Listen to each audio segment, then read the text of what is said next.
and fostering communication and collaboration. So let's see here. I'm trying to advance the slides just a second. Here we go. We brought together a whole bunch of people to think about this together. So we got a whole bunch of sponsors, everything from foundations in the Great Lakes Basin, like the Erb Family Foundation, the Joyce Foundation, to government agencies like Environment and Climate Change Canada and U.S. Geological Survey, to professional societies like the Aquatic Ecosystem Health and Management Society, American Fisheries Society. So you see the sponsors on the screen. They all endorsed and are supporting this effort. We have a small team at the University of Windsor that's headed up by Catherine Febria at the Healthy Headwaters Lab and myself, and we have an assistant who's Fani Sarucha, who's helping us with this project. But we started kicking this off with a conference back last year, in August of last year, that looked at, it was a hybrid conference that had people from all over the world. And then we had, that was day one, and then days 2 and 3, we had 7 concurrent synthesis working groups, everything from history and origin of the ecosystem approach to solid science policy solutions, to education, outreach, and knowledge mobilization, to a blue economy, human dimensions, indigenous management systems, and technological advances, all trying to do some thinking about what we can do better to re-energize and incorporate an ecosystem approach in the 21st century.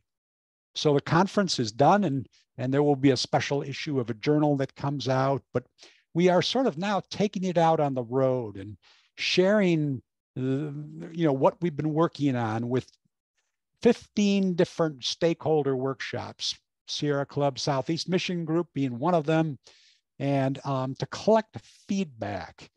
And so then we're going to sort of analyze that feedback, and we'll produce a report in 2024 on this whole topic. But the ecosystem approach has legitimacy.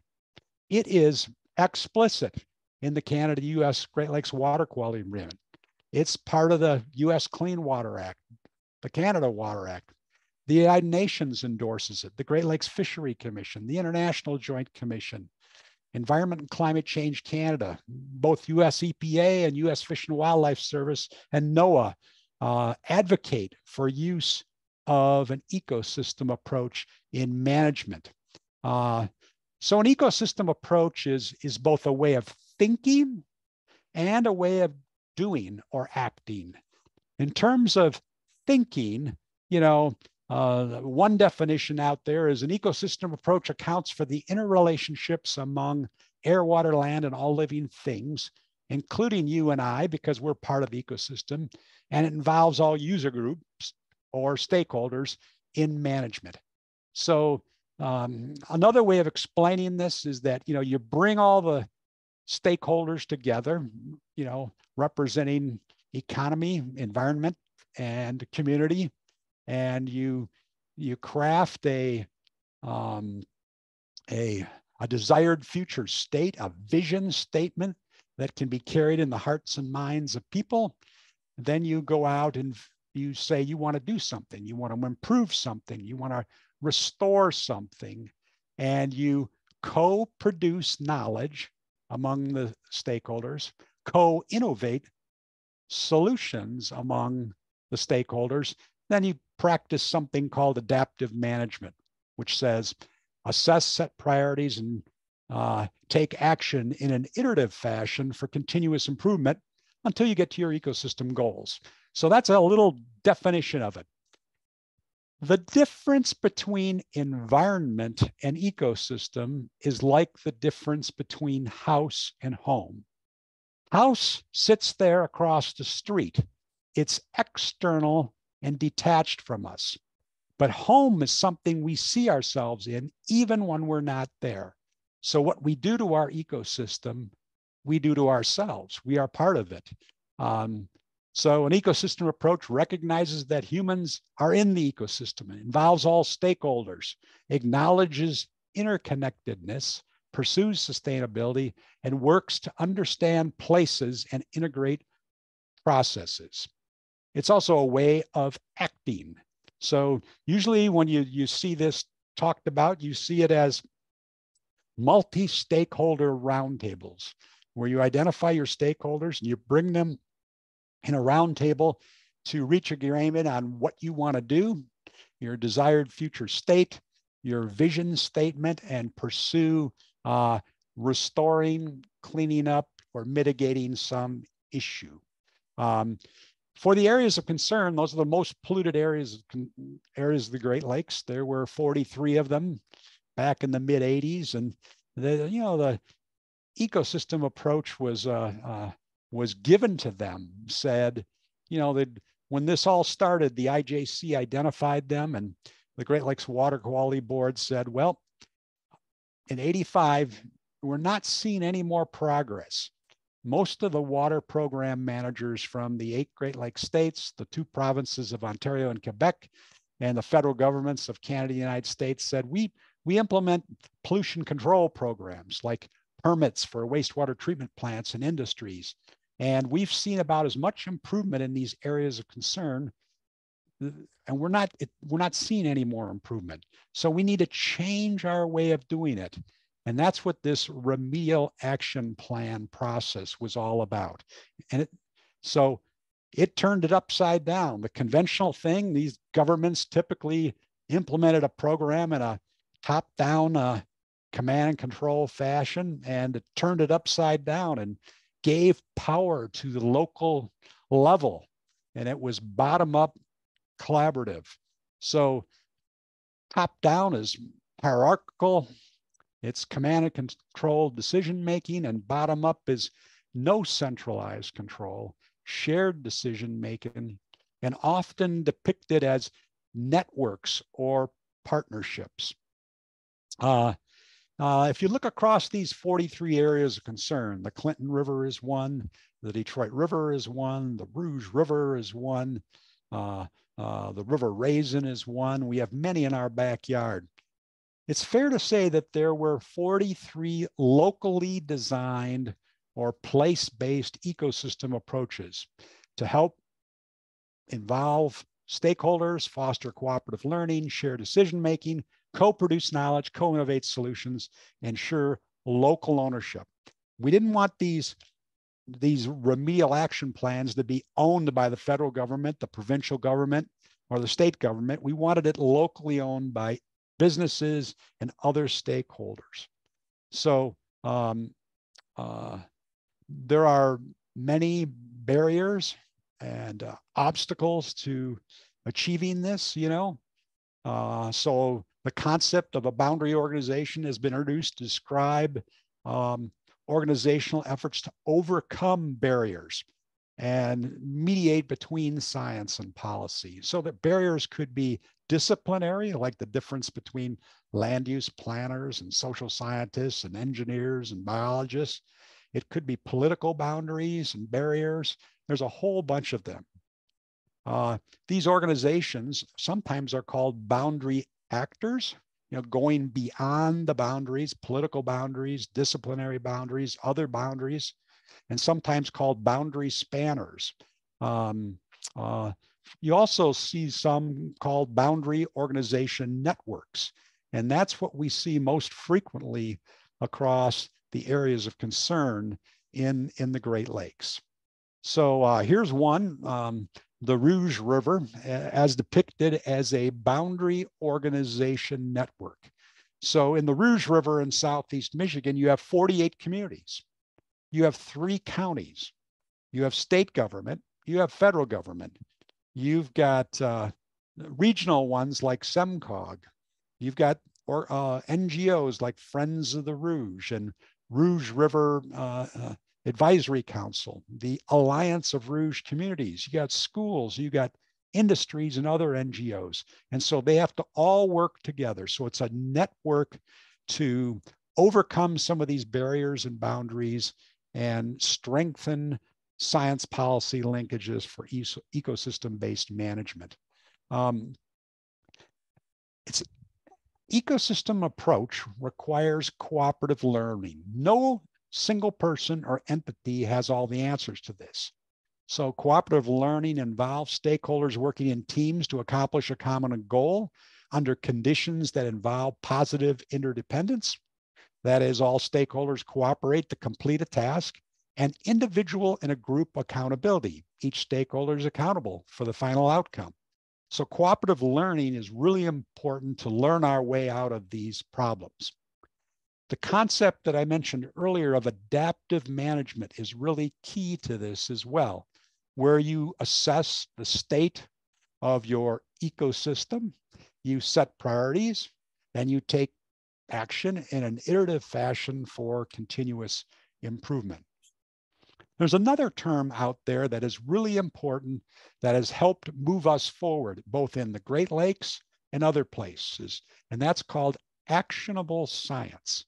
That is research that is designed with stakeholders to better inform decisions, improve the design or implementation of public policies or programs, and or influence strategies, planning and behaviors that affect an ecosystem. So instead of university academics, university scientists or institute researchers from institute or government scientists or NGO scientists just trying to understand a problem, it's doing it in collaboration with these local stakeholders to strengthen these linkages that we need, So key strengths of actionable science is co-production of knowledge and co-innovation of solutions. So good examples of that for the Detroit River, where I come from, the Great Lakes Institute for Environmental Research. We have scientists that have been involved in the study and the planning and the remediation of contaminated sediments for over 35 years. And a good example of co-production of knowledge. One of the examples of co-innovation, or another example of co-production of knowledge would be on the eastern end of Lake Ontario is Hamilton Harbor. And there is one of the major research institutes in all of Canada called Canada Centre for Inland Waters. And there's a university there called McMaster University. And then there's the Royal Botanical Gardens. These three have come together to investigate, understand loss of fish and wildlife habitat for Hamilton Harbor, and are really a model of doing that for the rest of the Great Lakes and beyond. In terms of co-innovation of solutions, the Don River is in Toronto. I like to describe the Don River of Ontario being the Rouge River of Southeast Michigan. Both caught on fire. Both were incredibly abused and just treated as receptacles for waste. And so all the stakeholders came together on the Don River, and they did this big project called the Don River Mouth Naturalization and Portlands Flood Protection Project. So over time, the Don River was straightened for convenience, channelized, paved and built over, and polluted with all kinds of municipal industrial waste and land runoff to the point that it twice caught on fire. This co-innovation that they did, co-innovation of solutions, led to a $1.25 billion project to bring back the Don and restore the east waterfront. They constructed a new naturalized river mouth. They created an urban island called Villiers Island. They dealt with stormwater. They did flood protection for 593 acres. They added 40 acres of new parkland. So this is the economic and the community benefits. And they created 36 acres of a new aquatic habitat. The return on this investment was really impressive, about $1.1 billion to the Canadian economy, nearly 11,000 person years of employment, and $373 million in tax revenues to all levels of government. But if you ever go there, it's worth seeing that project. So, but I don't want you to think that it's easy to do this work. An ecosystem approach is hard work and it's time consuming. Some have argued over time that it's a loose collection of ideas and it needs a framework. It often fails to be predicted, that quantitative forecasting of human behavior. It could be we don't do enough of if we take actions to lower PCBs in fish, how do we predict how long it's going to take until the fish are safe to eat? Or if we remediate contaminated sediments, how long before the sediments will be safe and healthy for invertebrates and other species? It also has historically lacked cultural diversity. So, like I said before, we could use a framework, and there are a few out there that are good examples. Obviously, one for the areas of concern. Critical steps in a process for these areas of concern is ensure meaningful stakeholder participation and dialogue toward a desired future state. Engage local leaders and recruit a high-profile champion. That always helps. Establish a compelling vision and clear goals. Establish measurable targets for removing these BUIs, beneficial use impairments, and getting off the list of pollution hotspots. Practice adaptive management and make sure that research scientists are at the table. Build partnerships, pursue creative and collaborative financing, and quantifying benefits. Not just the environmental benefits, but the social and the economic as well. Here's how it looks in a kind of a flow chart, where at the top you involve stakeholders and you create your vision, you secure a commitment of top leaders, gives you legitimacy, you agree on information needs and either an opportunity or a problem definition based on this comprehensive assessment that you've done. Then you go into kind of adaptive management, action planning within a strategic framework. So you identify what are your options, you select preferred actions, you implement, then you monitor the results and celebrate milestones, and you do a rigorous review of results and evaluation. If your objectives and benchmark are met, great. You can go on and say, are the stakeholders satisfied? If not, you redress stakeholder satisfaction. If your objectives and benchmarks are not met, you go back again in this iterative fashion for continuous improvement. Up in the left-hand corner there, you see something called human resource development. We need to support the process. We need cooperative learning. We need facilitation. There's a whole bunch of things that have to happen to make this kind of a ecosystem approach process happen. Another example of this is called, it's the metaphor of bricks and mortar of ecosystem-based management. This comes from a book called Marine Ecosystem-Based Management. It's by a couple of researchers from University of Michigan, Julia Wondalek and Stephen Yaffe, and they talk about the bricks, those tangible things that are really important to guide a collaborative ecosystem approach process. These are explicitly defined niche and boundaries, organizational structure that ensures core needs are covered, codified roles and responsibilities. So you want really clear roles and responsibilities for everyone, because if you don't, that's going to lead sometimes to chaos. Then the mortar are those things that pull everything together, that bind everything together, the nature of the people and relationships, shared sense of place and responsibility, effective and rewarding process for participants. How do they hang in there long enough to see some real progress, let alone to solve the problem? And then a sustained commitment at all levels. There's another framework out there from the social scientists called cross-sector coordination to achieve large-scale social change. And these two authors, Kania and Kramer, came up with 5 conditions for collective success. One of them is develop a common agenda for collective results. So, a common agenda for collective results. Develop a shared measurement system so you're all on the same page, measuring things the same way. Ensure mutually reinforcing activities. Ensure continuous communication. This, get away from stovepiping. Ensure necessary facilitation.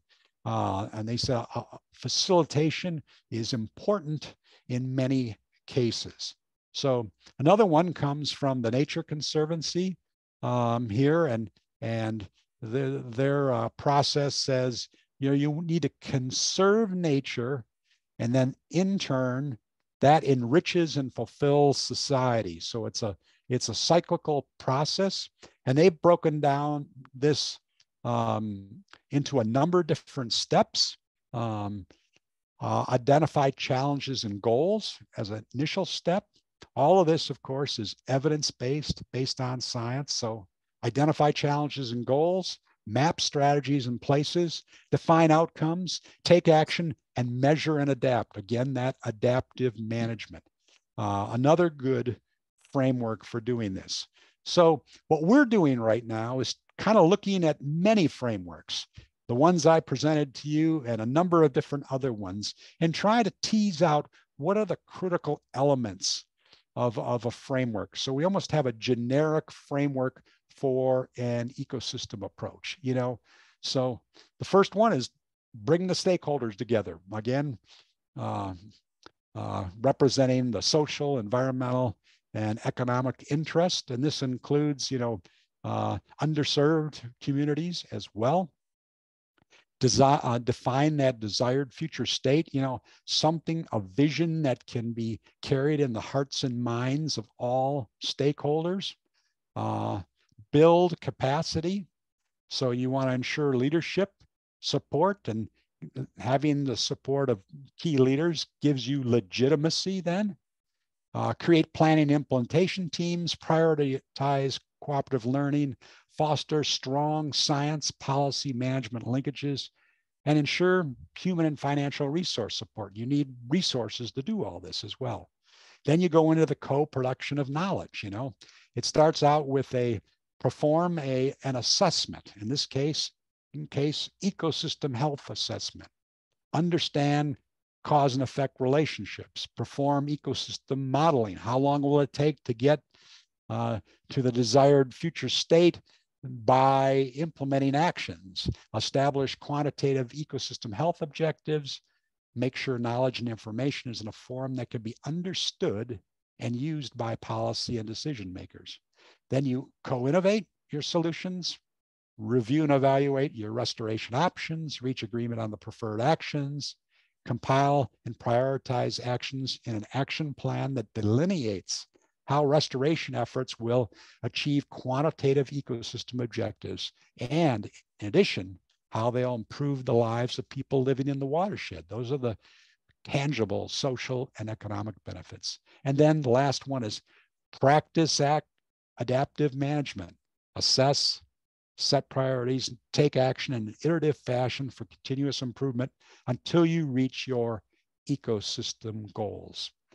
So what's up for us now? The next step is, how can we re-energize and more effectively use an ecosystem approach and practice ecosystem-based management in the 21st century? That's our big question that we want to answer. It's been around a long time. It's almost like we need to take it out from under a rock and get it to be used a little more. So why is an ecosystem approach important today? And is it relevant in your work? In what ways is it? That's one question. Another one, some of the recommendations that we're coming up with. We had that conference, a a single day conference and then 2 days of synthesis working groups. And they came up with a variety of recommendations. These are some of them. We must advocate for actionable science that is designed in collaboration with stakeholders to better inform ecosystem-based management. So, think about climate change.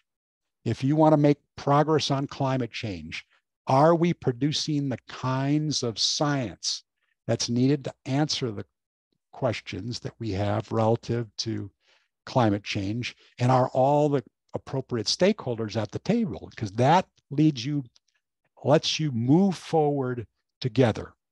Another recommendation is governments and basin-wide organizations like the International Joint Commission, the Great Lakes Fishery Commission, and the Great Lakes Commission, and NGOs like Healing Our Waters Coalition should train facilitators to help incorporate place-based ecosystem approaches in watersheds throughout the basin.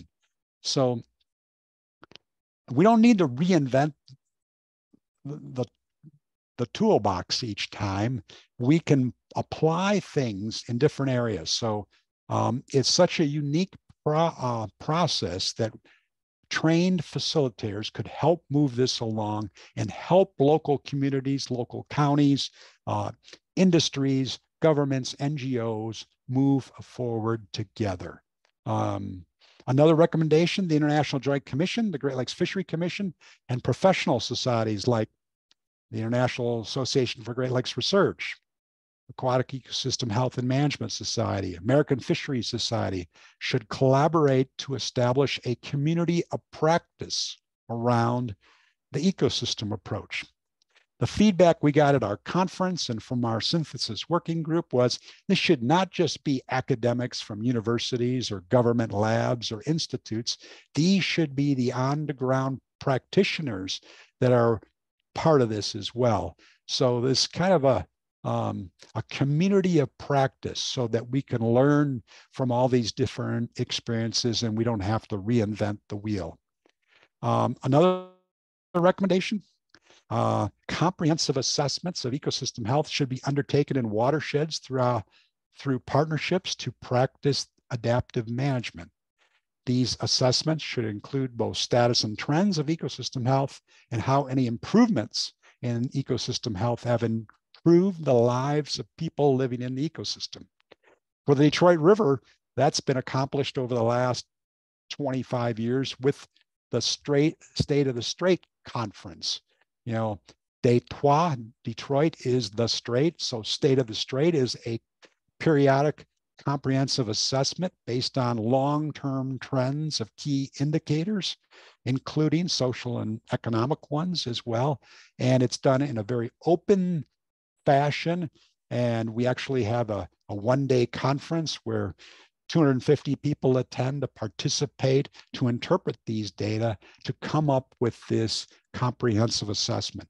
That should be done in more places throughout the basin.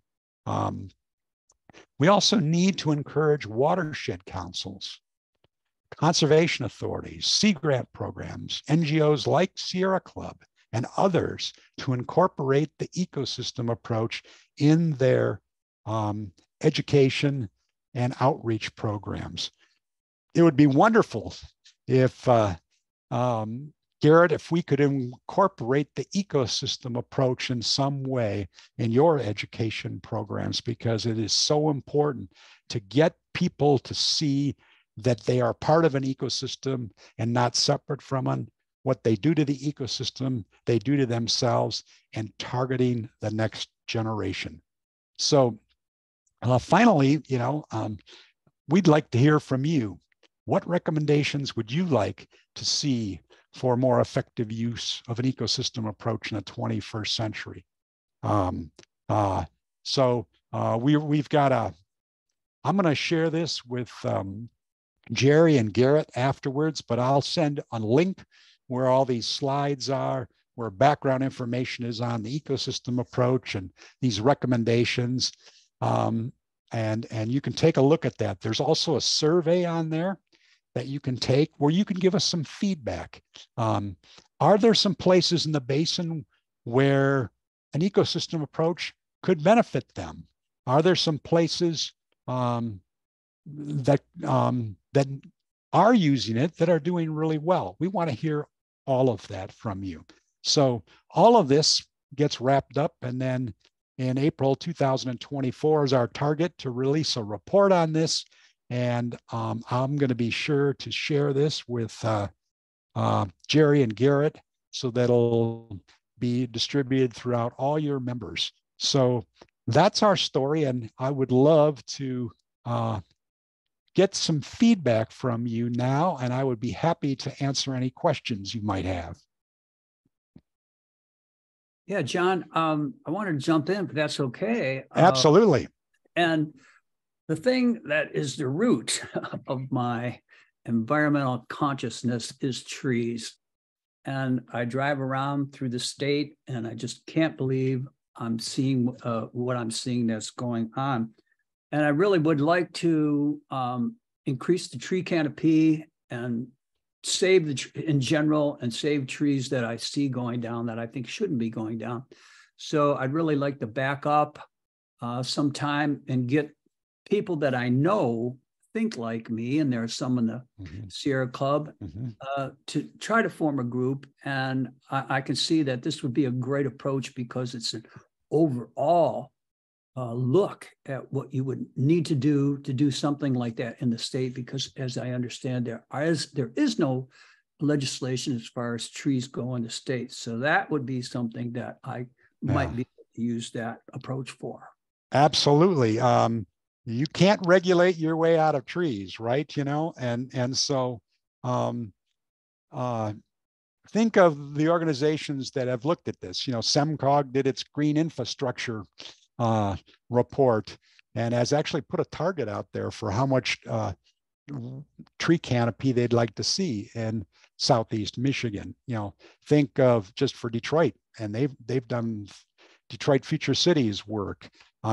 Think of U.S. Forest Service and you know, Michigan DNR, and there's so many stakeholders. But then bringing them together, you know, defining that desired future state, you know, and then co-producing knowledge together, co-innovating solutions. And where that goes on, you move forward a little bit faster. And there's some great examples of that use of an ecosystem approach, like Chesapeake Bay and Lake Champlain and other places that are doing it. It's not just the Great Lakes, but it's really it's worth doing this. So thanks for bringing that up about trees. Does anyone else have a suggestion? Well, I have a question, John. Really about the role of power in this way of looking at social change. It seems to me like it sort of tends to leave out the fact that big interests have different interests and different goals and different degrees of power. I mean, if you had a polluter, say in Southwest Detroit and River Rouge and Ecorse, where you've seen a lot of it over many years, and you want to sit down with them in an ecosystem approach and come up with a solution, you know, you might not initially get very far, you know, until you've applied some pressure, until you've changed power relationships, until you've brought it out for the public that this has happened and that they're not doing anything about it, or you've gotten the legislature to do something about the lack of a strong polluter pay law, and then you can sit down with them and they suddenly have a bigger interest in actually solving problems. And I don't see how that fits in your model. Well, yeah, let's talk about that for a second. Let's go right to Southwest Detroit and your example of, you know, you've got industries down there still there, Marathon, right? You've got Ford Motor Company, you've got DTE, you know, there's a variety of industries, steel company there.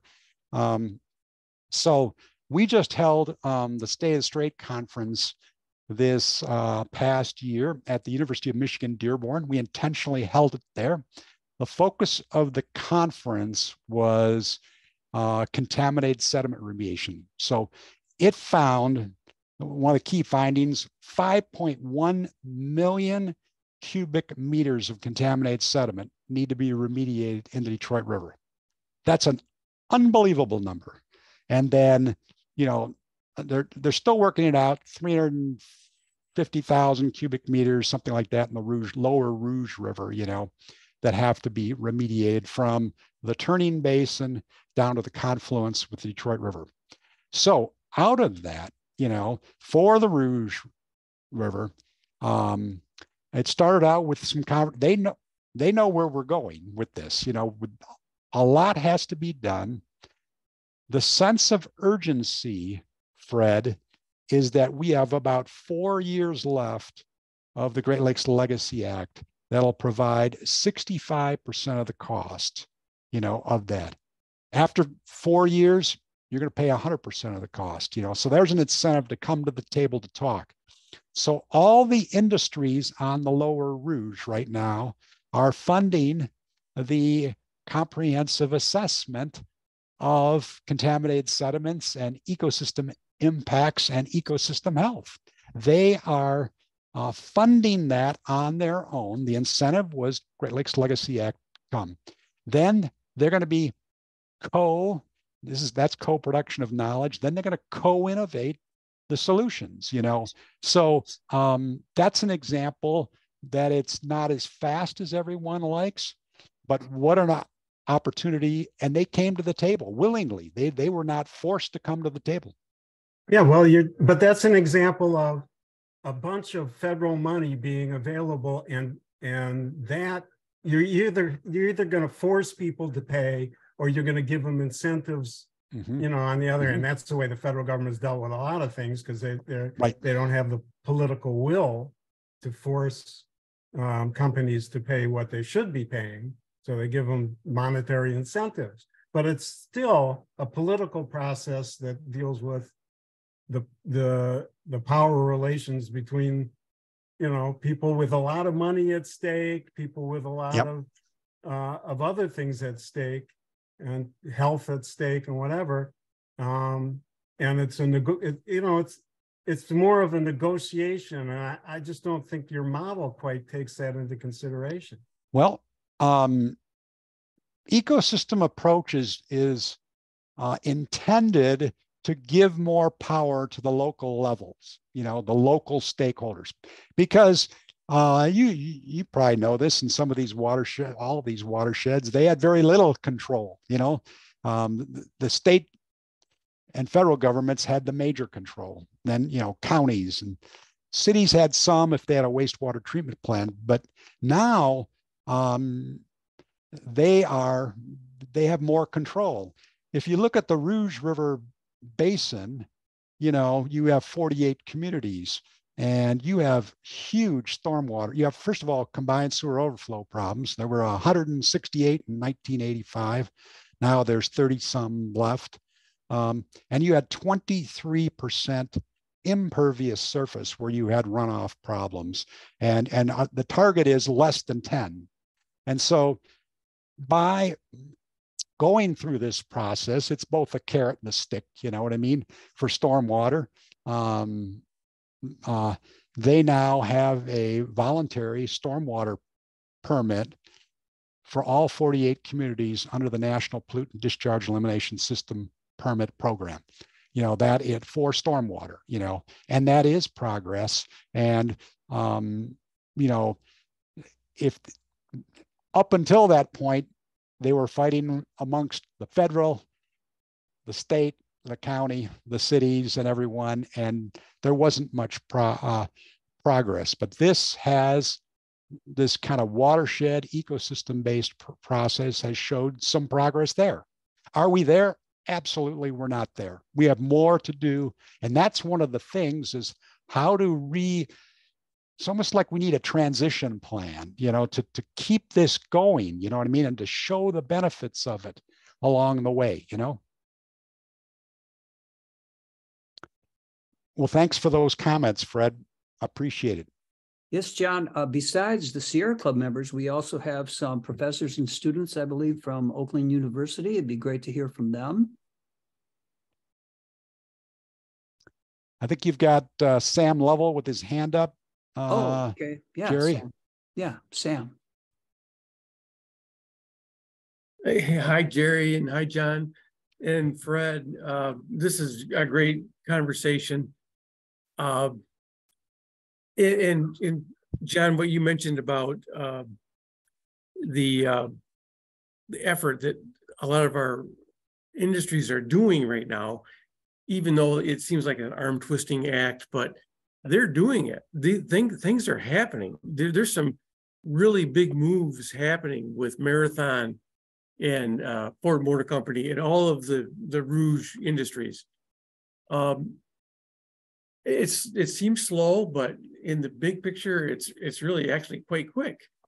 And I guess what I want to mention is what's equally important with our big industries that have all this money is making sure that we can communicate to everyone, not just the people in our club, not the people that understand the environment, but how we communicate to the people that, whatever this group is that feels like they're left behind, but the people that haven't prospered over the last 50 years, as well as some of the others. Now, those folks need to understand that big efforts are being made for the environment, and there's some serious issues if we don't make these advancements. So, John, I guess I'm kind of put it back to you with all of the effort that you're doing, which the presentation was great. But truly highly technical. We got to get down to everybody on this issue. That's the whole point, is get everybody on board. And how we do that is, to me, that's a really important issue. Yeah. Well, thanks for sharing that, Sam. I think that, we had one of the synthesis working groups was on education outreach and knowledge mobilization. And they were all over that we are not even teaching ecosystem approach in the schools. There might be a few exceptions out there, but this kind of systems thinking, almost like TQM for ecosystems, we're not teaching that. So you're going to see a whole bunch of recommendations around that. I'd like to go back to the, Fred mentioned it, and you mentioned, the lower Rouge and the the industries are at the table. There's whatever, 5 of them talking or something right now, the 5 big ones, One of the things is this communication, Sam, that you talked about. Going back, I was involved in the early days, over 30 years ago now, in Waukegan, Illinois, was the home of Outboard Marine Corporation. And they had a hydraulic fluid discharge to Waukegan Harbor on Lake Michigan. And so it was slow over many decades. And right out the outfall of Outboard Marine Corporation, it was 50% PCBs. Can you imagine that? So they went, US EPA Region 5 and Great Lakes National Program Office went to court with Outboard Marine Corporation, and they litigated for 20 years. The cost of that litigation was $20 million. And the first phase cleanup was $20 million. So there are some other examples of that too, but we're trying to find the incentives to avoid the money going to lawyers for litigation and putting it into cleanup and restoration. Look at how Honeywell came to the table for exactly. So Honeywell is excuse me, but they're not stupid. You know, they saw some of these litigation case studies and said, there's no way I want to do that. I want to become part of the solution. I will be a part of the team to go do co-production of knowledge and co-innovation of solutions, and then contribute a portion of it. You know, Fred is right. There is some incentive from the federal government, but you know, we've tried for decades to get them to do it on their own, and we couldn't, you know, and there is some uncertainty, like who contributed how much to this. And some of the industries aren't even there anymore, but at least this gets us moving forward and we're seeing progress. But it's being very well received on this issue amongst the industries, amongst the governments, so yeah, I mean, what a conundrum, but what a great opportunity too. I totally agree with you, John. This is great, and in Marathon too, over the last 8 or 10 years, they have really turned around significantly.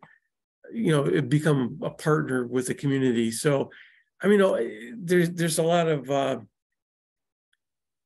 historical issues. People have problems about how industry has affected our area, but they are definitely coming to the table, and we need to work with these guys to make for the future, to make things happen. And that's the ecosystem. We have to work together, right? Absolutely. I mean, we're gonna have less progress. We have more friction, delayed remediation, restoration is making it more expensive. The longer you wait, the more expensive it's going to be. So some real, and this can also be, you can look at the habitat issue, you can look at the green infrastructure and the urban stormwater runoff. There's a whole bunch of issues like that can do that as well. I see Garrett has his hand up too here. Yeah, thanks, John and Sam and Fred. Thanks for the comments and appreciating the conversation. It's like a lot to wrap one's head around. Appreciate everything that you laid out for us there, John. I know there's a lot of work just to put it into the words that we could digest. I know that's a big effort on your part too, so I appreciate it. I just want to say a couple of things. One, I really appreciate the by using the word ecosystem, and I know it's not just like a throwaway word, but looking at natural systems as a source of sort of like inspiration and guidance for how we sort of try to come together as people to solve some of like our most vexing sort of challenges. I think it's a really positive thing because there's a lot for us to learn from that. Fred's question about like power and where is power distributed and how does one sort of assert oneself with power. I think that's so hard for us to do. And it's, and all due respect to the framers of the Constitution in our country, but the parameters within which we've set ourselves up for struggles and debate and power, I don't think they were necessarily, they could be more oriented towards natural systems. And, as clever as, our Constitution might be, it's still framing us in this sort of system of like human invention, and it's always going to fall short in terms of like the ability to really sort of fully address like all of our problems, because we're not, I don't think we as humans are smart enough to like create one sort of like way of distributing power and pretend that that's going to like last and solve all our problems for forever. And I think the impetus to lean towards natural systems and try to learn from the way different entities in an ecosystem work with one another is really important. And spend time in nature, and there's a lot of give and take, and there's a lot of things that get eaten and a lot of things that eat, and there's a lot for us to learn from that. Absolutely. And humans part of the system. What we do to the system, we do to ourselves. And like in the Rouge, I don't know if you've seen in the papers, Plymouth and Northville are proposing this big expansion of more subdivisions, and the community development people are saying this is going to be wonderful for our communities. We're going to increase the tax base, but it's going to add more impervious surface. And so what the state, the county, and Alliance of Rouge Communities, they're all trying to do is get them to each place capture all the stormwater on site and have, you know, rain gardens and bioswales and, you know, deal with it.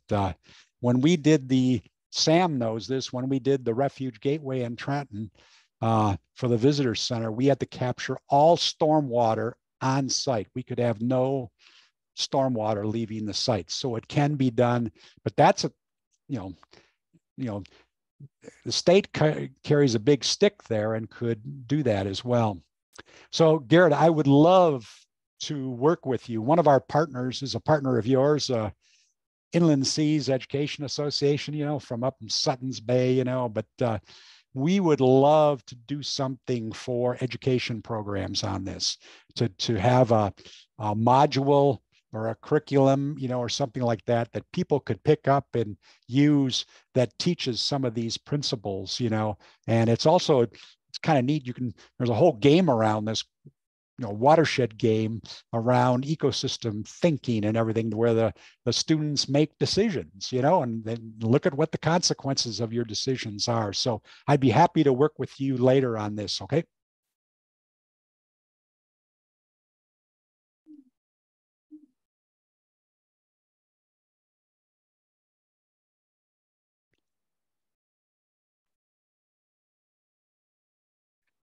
Any other comments or anything, Jerry? Do you see out there? I don't see anybody's hand up, but I think we do have some people again from OU. It would be wonderful to hear from anyone who might be representing that the university.